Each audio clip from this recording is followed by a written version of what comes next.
abonné leen tey aimé tey partagé vidéo yi.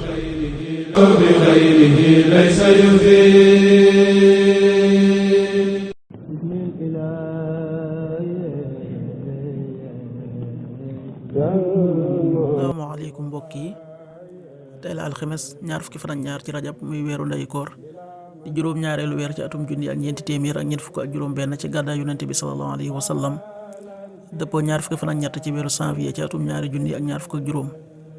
ñaar fukki fan ak ñaar bokkul ci lim yu fàtti lim bu rafet la, kon tey ci alxames ji rafet na. li ñu ci gën a taamu mooy ko ca daloo. alxames ju nekk sunna la ci ku ko man mu war ko. ñaanu bis bi: yow yàlla nag ma gindi, yàlla nag ma jubal.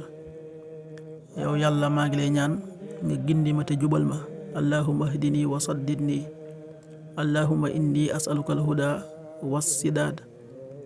allahumma hdini wa saddidni. allahumma inni as'aluka alhuda wassidaad.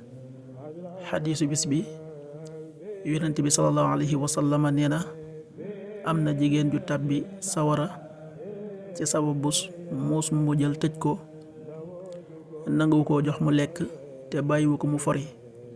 xadis bi Buxaari nettali na ko. qaala rasulullahi sallallahu alayhi wa sallam: daxalat imraatun annaara fi hirratin rabatatha falam tut'imha wa lam tadaha ta'kulu min xashaasi al ard. rawaahul Buxaari.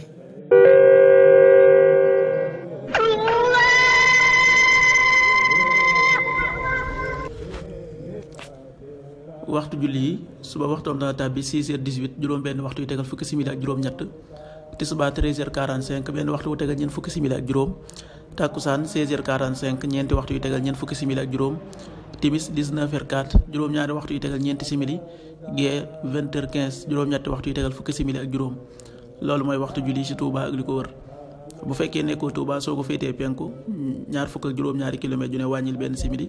soo ko féetee sowwu ñaar fukk ak juróom-ñaari kilomètre ju ne yokkal benn simili. soo ko féetee Saalum wala Gànnaar téeméeri kilomètre ju ne yokkal benn simili. jant bi dana fenk 7h33 juróom-ñaari waxtu yu tegal fanweeri simili ak ñett. di so 19h0 juróom-ñaari waxtu yu toftalul dara. yàlla na nu yàlla nangul te nangul leen amin.